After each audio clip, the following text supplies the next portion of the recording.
The morning air hung thick with humidity as Marcus Gray stepped into the county meeting hall. The polished floorboards creaked under his boots, and every set of eyes in the room turned toward him. The chatter stopped. The silence that followed wasn't respectful. It was mocking. From the front row, Tyler Henson smirked. "Well, look at the big man sweating before the meeting even starts," he muttered, loud enough for everyone to hear. A ripple of quiet laughter moved through the rows of board members and local farmers. Marcus tightened his jaw. He'd been through worse. He carried the weight of 12 years as a Navy SEAL, the kind of man who had seen real battlefields. But standing here in his own hometown, surrounded by men who thought they owned the land and everyone on it, this felt like a different kind of war. Tyler brushed past him deliberately, knocking the papers out of Marcus's hands. His entire presentation, a carefully prepared report on sustainable irrigation, scattered across the floor. Charts, notes, research, all drenched in spilled coffee. As Marcus crouched to gather the papers, someone behind him whispered, "Didn't know they started letting gorillas farm around here." Laughter again. Mean. Sharp. Cruel. Marcus said nothing. Silence was his armor. His thick hands folded the papers neatly, even as his heart thundered with quiet fury. At the back of the room, the agricultural board members sat watching. All white, all connected to families who had held this land for generations. Their expressions ranged from amusement to mild curiosity, as though Marcus were a sideshow, not a farmer with one of the most efficient water systems in the state. Through the window, he saw them. 3 pickup trucks circling his property outside, Confederate flags fluttering in the heat. One truck slowed near his parked vehicle, and a man leaned out, taping something to the windshield. Later, Marcus would find it, a crude drawing of a black man hanging from a tree. Beneath it, scrawled in bold letters, were the words, "Foreclosure coming soon." But right now, he just stood still, his knuckles white around the damp papers. His voice stayed calm when he finally spoke. "My irrigation system saves 60% more water than yours," he said evenly. "You can laugh at me, but you can't argue with the results," Tyler snorted. "We'll see how long that fancy system lasts." A man with 2 lives, Marcus Gray was 45 years old, broad-shouldered, built like someone who knew the taste of sweat and discipline. He owned Willow Creek Farms, an 80-acre stretch of land he'd bought 3 years ago from a family that had gone bankrupt during the drought. To the locals, Marcus was an outsider. To the big farms around him, he was a threat. His methods, solar irrigation, precision water mapping, organic soil renewal, had turned barren land into lush, profitable crops. In a drought year, his corn still stood green. But that success painted a target on his back. The morning after the county meeting, a letter arrived in his mailbox. It bore the seal of the county agricultural board, but Marcus knew the handwriting. Tyler Henson again. The notice accused Willow Creek Farms of contaminating local groundwater. It claimed traces of dangerous chemicals were detected. A complete fabrication. Marcus kept detailed water quality logs. He tested every well himself. He knew the truth. Still, the lies spread fast. By noon, a row of bright orange contamination warning signs had been hammered into the ground along his property line. Big enough for every passing driver to see. By afternoon, the calls started coming. His biggest client, a farm-to-table restaurant chain out of Atlanta, canceled their order. The reason? "We can't risk a health violation." Marcus's throat tightened as he read the message. Someone wanted to destroy him, and they were using fear to do it. The pressure builds from his porch. Marcus watched the 3 trucks circle again, their flags snapping in the wind. His farmhands were gathered near the tool shed, unease clear on their faces. His foreman, Javier Lopez, approached with worry etched deep in his eyes. "Mr. Gray," he said quietly. The delivery truck from Atlanta turned around. "And 3 of the workers didn't come in today. They got calls last night warning them not to work for you." Marcus's chest felt heavy, but his voice stayed steady. "Anyone who stays gets a 10% raise. Anyone who leaves can come back when they're ready." No hard feelings. He wasn't angry at them. He knew what fear could do to a man trying to feed his family. When Javier walked back toward the crew, Marcus stepped inside his farmhouse and locked the door. He walked to his bedroom, moved the bookshelf aside, and revealed a small safe embedded in the wall. Inside were 2 things: The deed to Willow Creek Farms and a military service record, half of it blacked out with redaction marks. Beneath that lay a small black phone, the kind that only certain people ever used. Marcus stared at it for a long time. His reflection stared back in the glossy surface. He had promised himself never to touch that life again, never to use the skills he once used to train assassins and covert soldiers, never to bring that part of himself home. But he could feel it stirring inside him now. The discipline, the focus, the edge. He closed the safe without taking the phone, his hand trembling slightly. He would handle this the right way, legally, for now. When the water stops at 4 a.m, Marcus woke to silence. No hum from the irrigation pumps. No steady rhythm of running water that usually filled the dawn.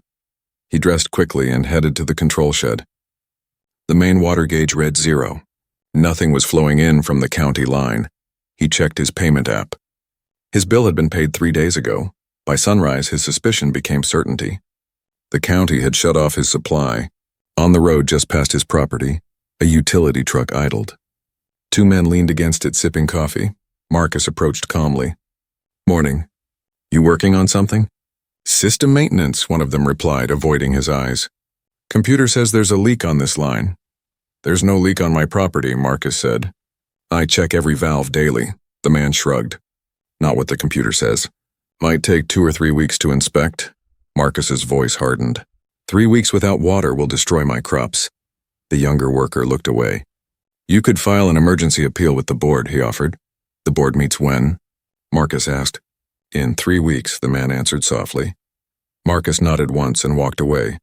Every step felt heavier than the last. He checked his rainwater tanks, and barely enough for 5 days of careful use. He began prioritizing his crops, marking areas on a map with the precision of a soldier planning a mission. The heirloom tomatoes could survive. The lettuce probably not. He flipped open his small black notebook and started logging everything: times, names, events, details. The old habits were returning. The kind of habits you never really lose. As the sun climbed higher, a convoy of trucks rolled past. Tyler was in the lead, sipping from a large water bottle before tossing it onto Marcus's driveway. The others followed suit, leaving a trail of empty plastic bottles behind like breadcrumbs of mockery. Marcus picked one up, turned it over in his hand, and whispered to himself, "They think this will break me." He didn't realize yet. The war for his farm had just begun. Marcus sat on his porch that evening, the sun sinking low behind the fields he had fought so hard to restore. The soil that once promised life now showed cracks from thirst. Dust clung to his boots and to his thoughts. Every sound of the wind carried the same question.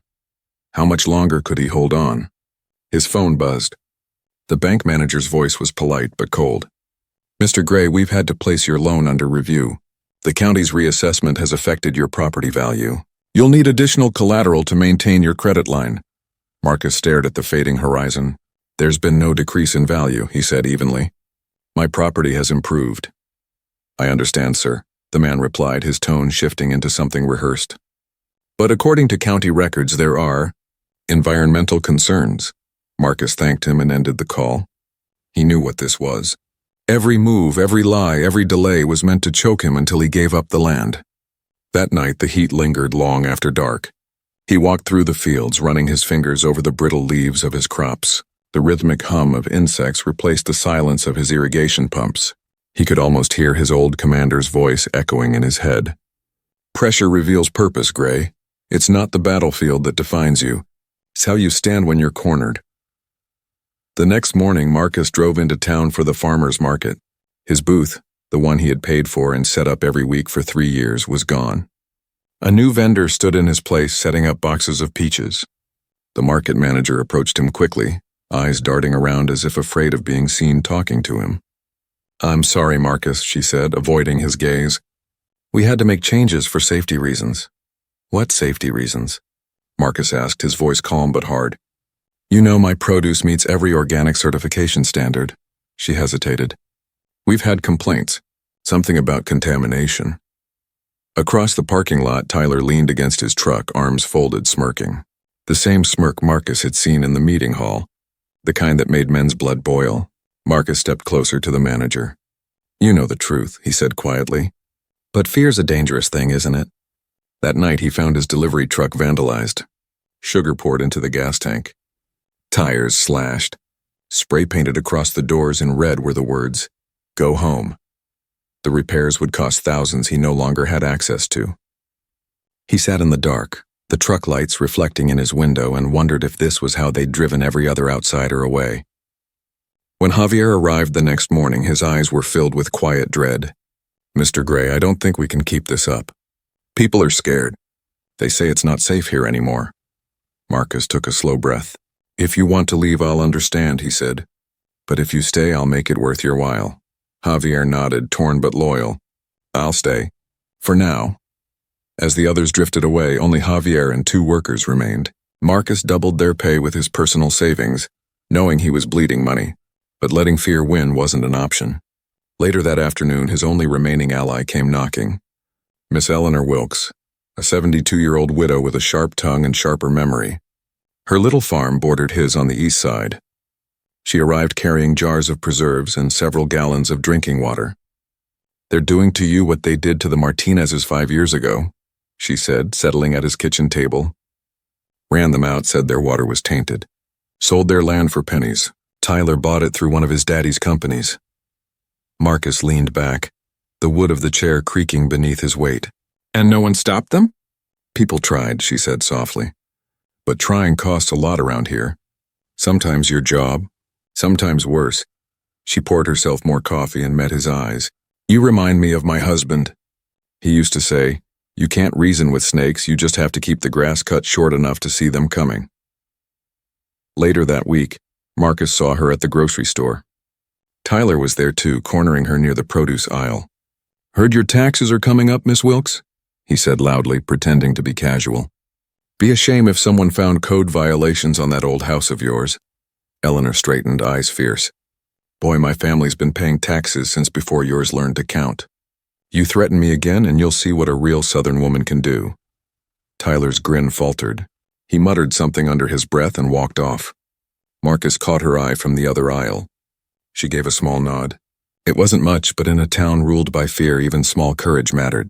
That night, Marcus returned home to find 3 dead rabbits laid neatly along his fence line, their necks broken. He didn't flinch. He just took photos, logged the time, and added the evidence to his file. But inside, a storm was building. When he walked into the diner the next morning, conversation stopped. Chairs creaked. Eyes followed him. The waitress, once friendly, placed his coffee down and moved away without a word. He didn't drink it. He just watched the reflection in the dark liquid, calm, steady, deliberate.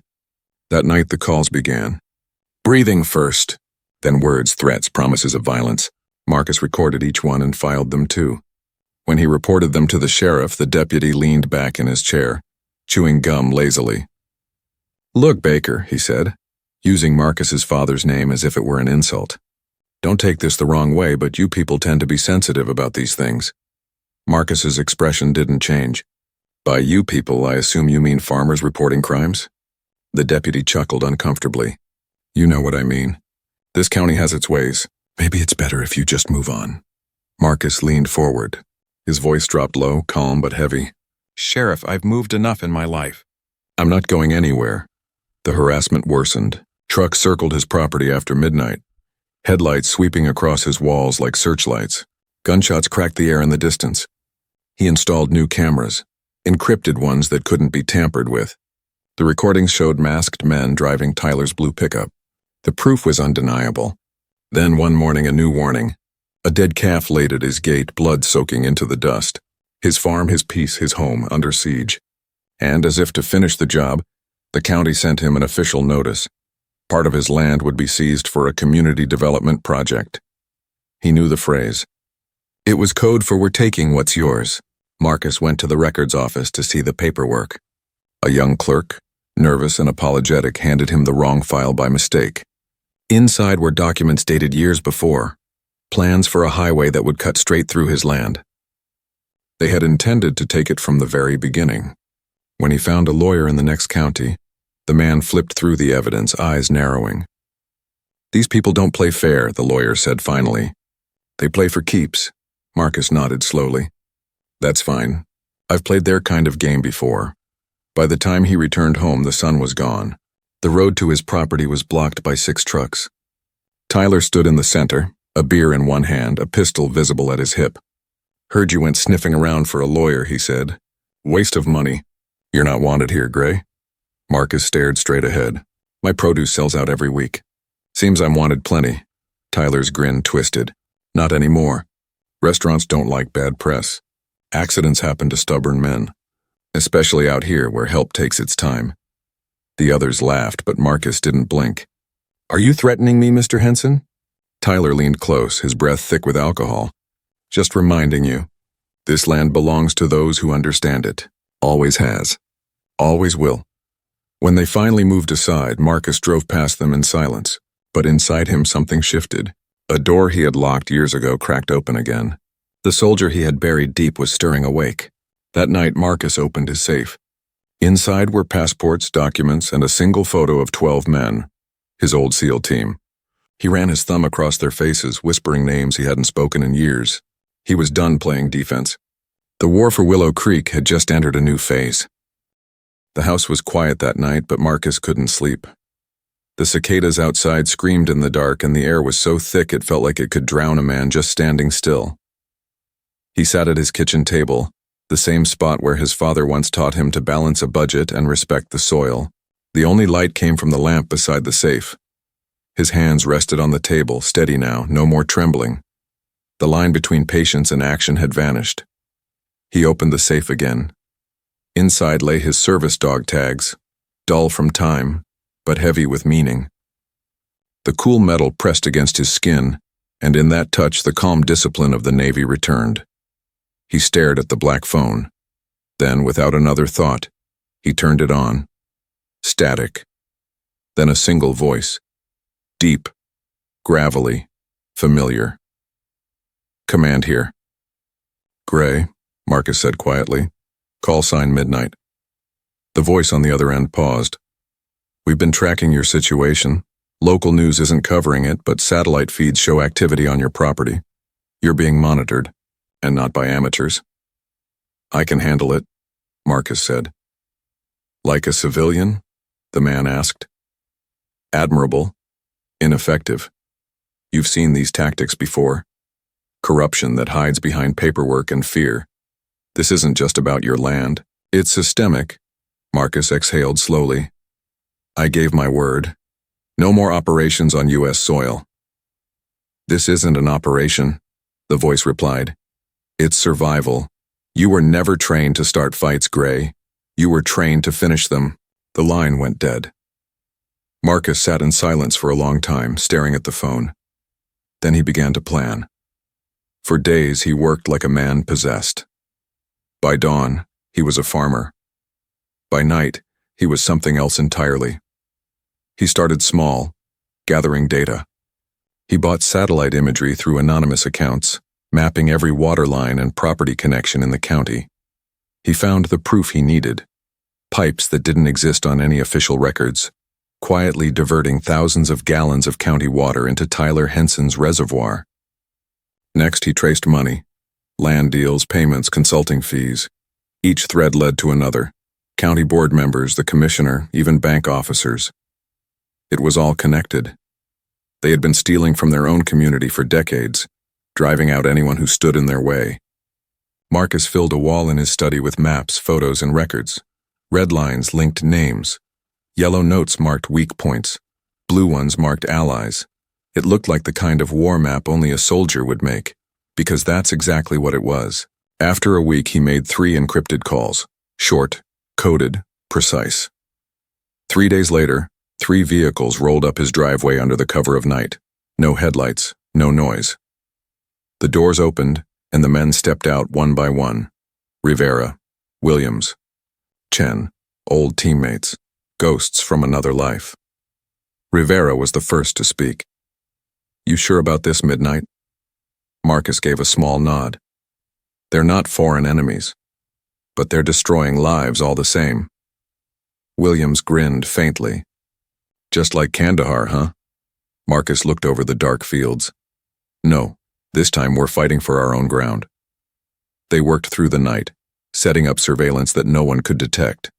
hidden microphones, encrypted transmitters, long-range cameras disguised as irrigation sensors.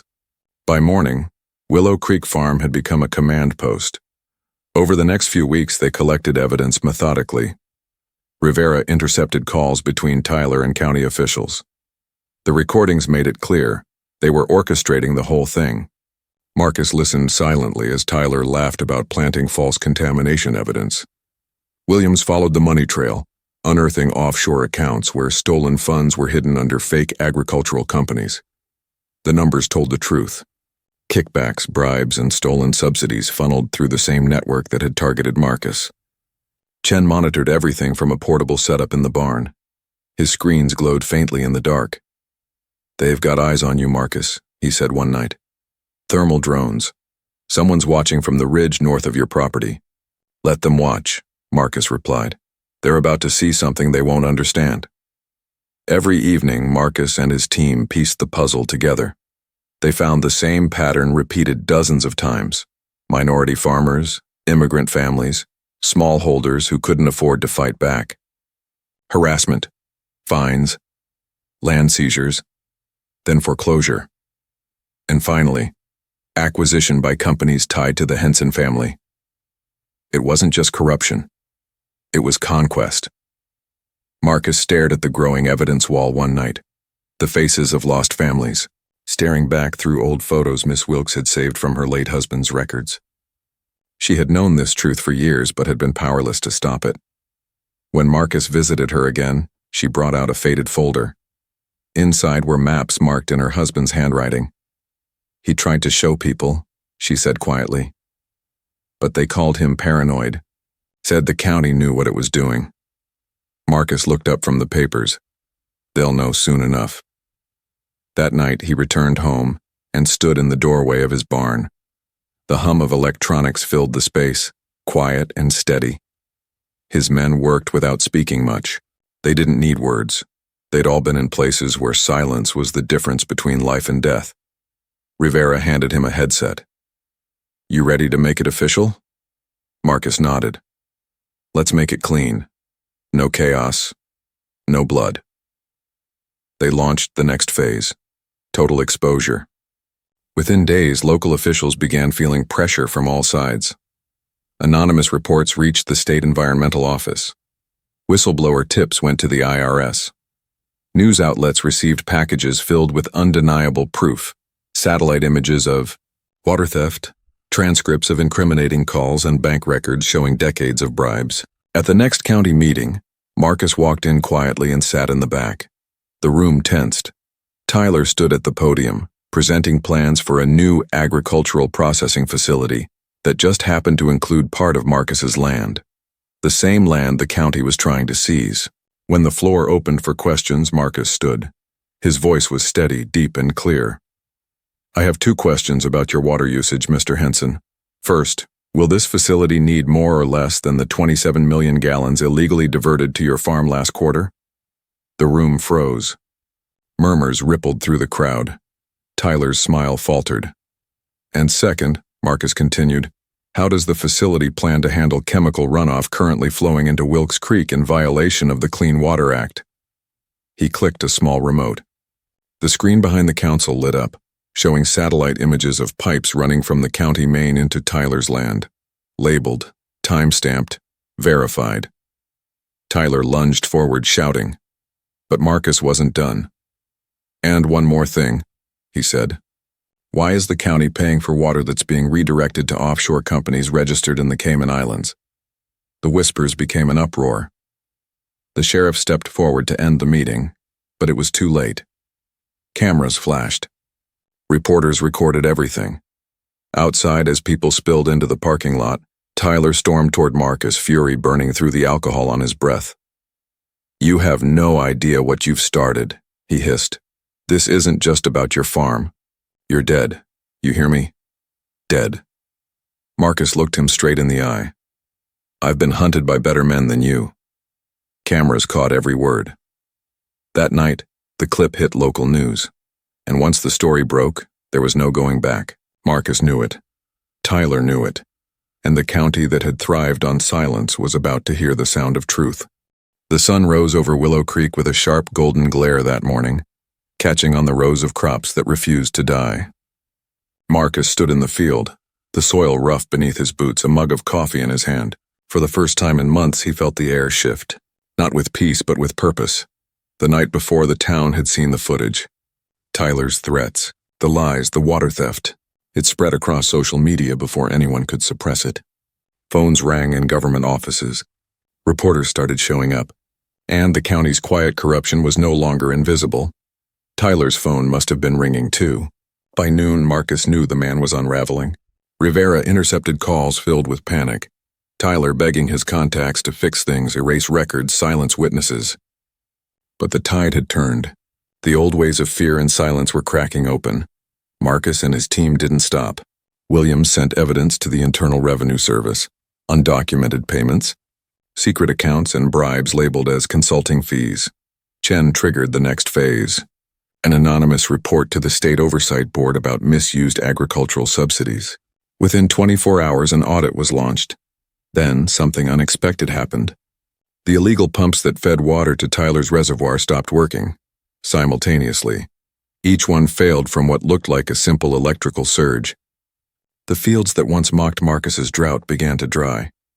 Tyler raged, driving from one pump to the next, cursing into his phone, demanding help that never came. The irony was sharp. For the first time, he would know what it felt like to lose control of his land.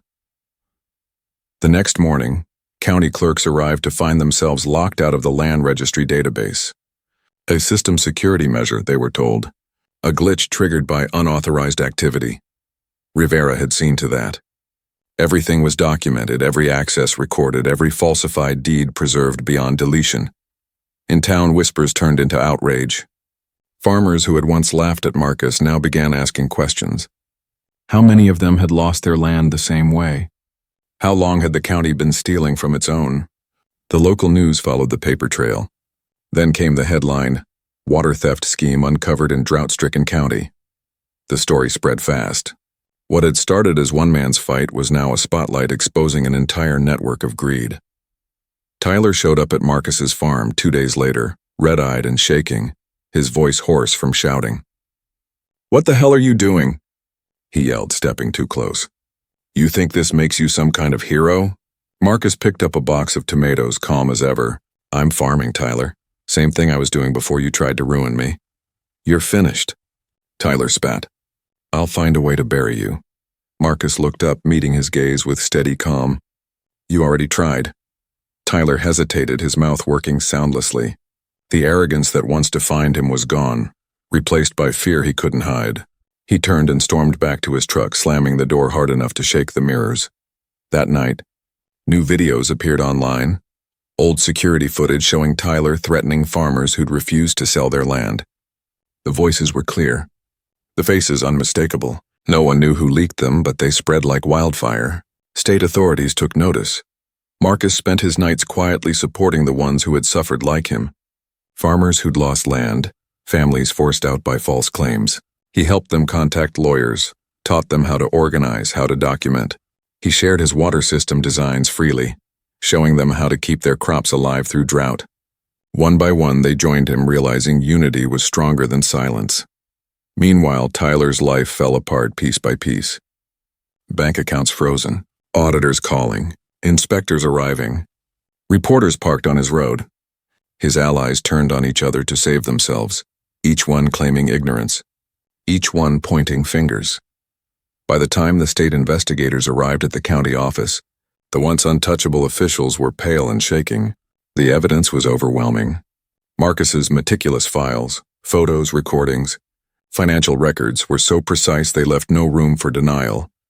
"This is military-level documentation," the lead investigator said, flipping through the folders. "How did he even compile this?" One of the junior officers shrugged.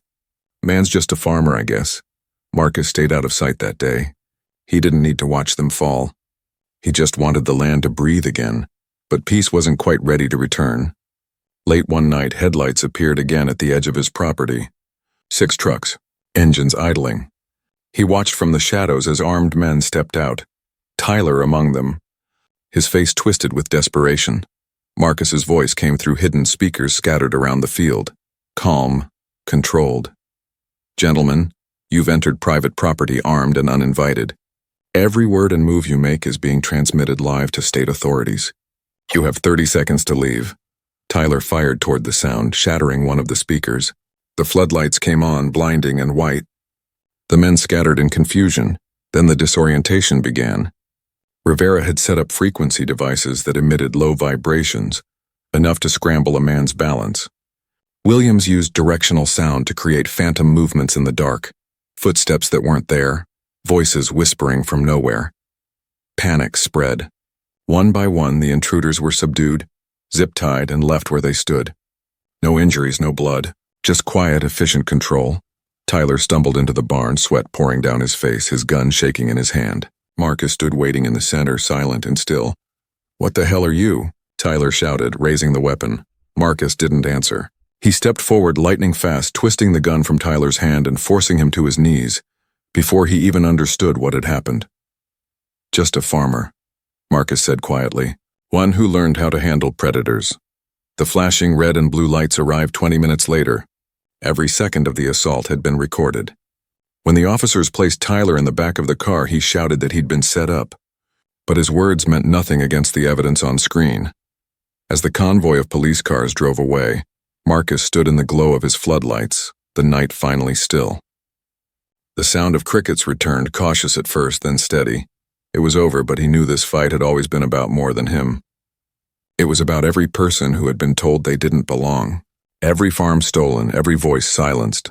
And for the first time in years, Willow Creek felt like home again. Morning crept over Willow Creek slow and golden, spilling light across fields that had been silent for too long.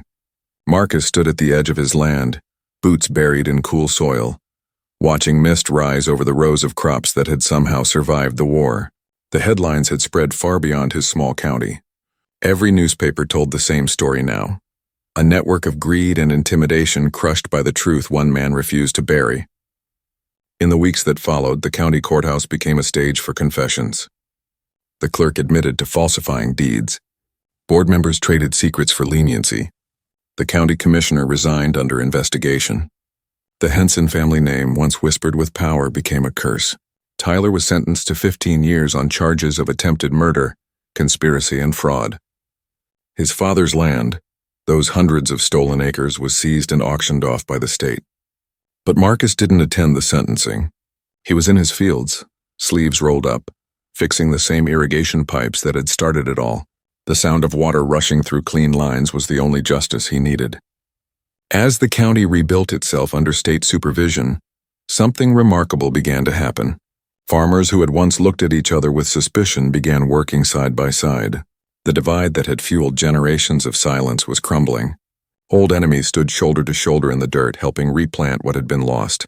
Marcus shared every part of his water system with them. No patents, no conditions, just knowledge passed freely from one farmer to another.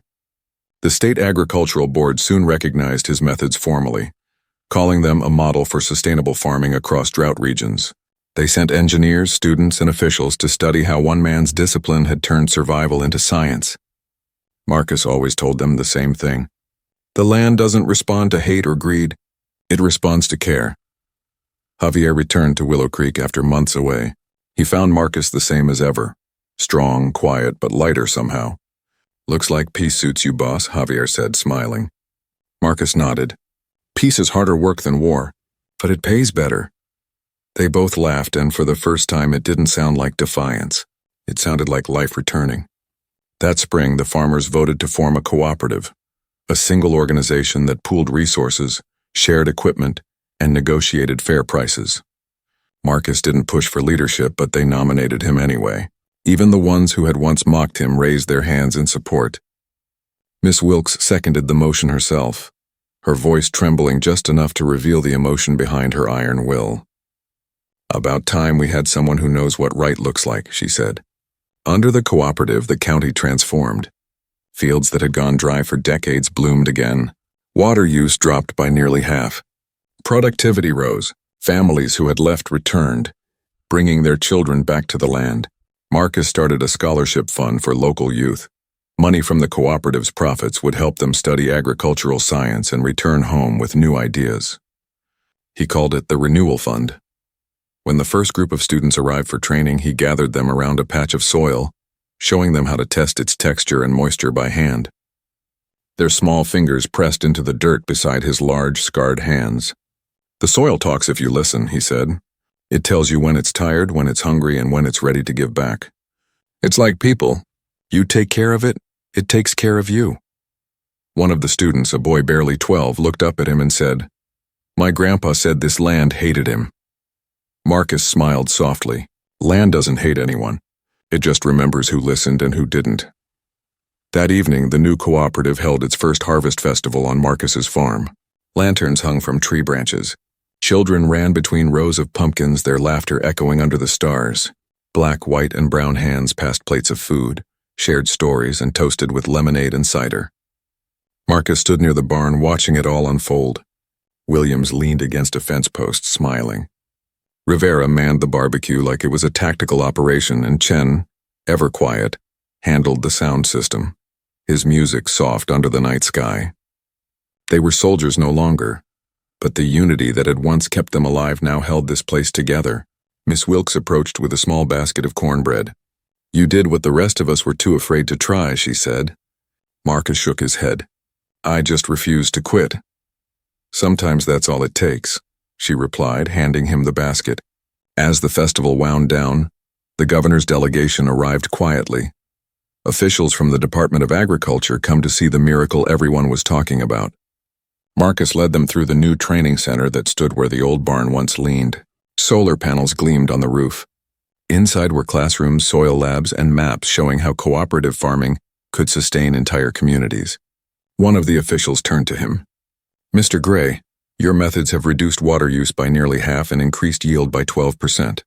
That's the kind of efficiency that changes everything." Marcus nodded humbly. "Necessity makes innovation. When you're cornered, you learn what works." After they left, he walked the fields one last time before heading home. The moonlight stretched long shadows across the rows of healthy crops, and the air smelled rich and alive again. He thought about the people who had stood with him, the ones who left, the ones who stayed, the ones who didn't live to see this peace. He paused at the edge of the field, picking up a handful of soil. It was dark, soft, and full of life. He let it fall slowly through his fingers, the particles catching light like dusted gold. "Guess we made it," he whispered. From somewhere behind him, Javier's voice carried through the quiet. "We did, Marcus. We really did." The hum of irrigation pumps rose again, steady and sure, like the beat of a heart finding its rhythm after too long in silence. The land was alive, and so was he. The storms had passed, but their lessons stayed rooted in every inch of soil. Courage, patience, unity, the things that couldn't be bought or stolen. Marcus walked back toward the farmhouse, the warm lights glowing through the windows. For the first time in years, he wasn't preparing for another battle. He was home, surrounded by life he had rebuilt with his own hands. And somewhere in the distance, the wind carried a quiet truth he had earned the right to believe. No system, no hatred, no storm could ever bury the man who refused to be broken.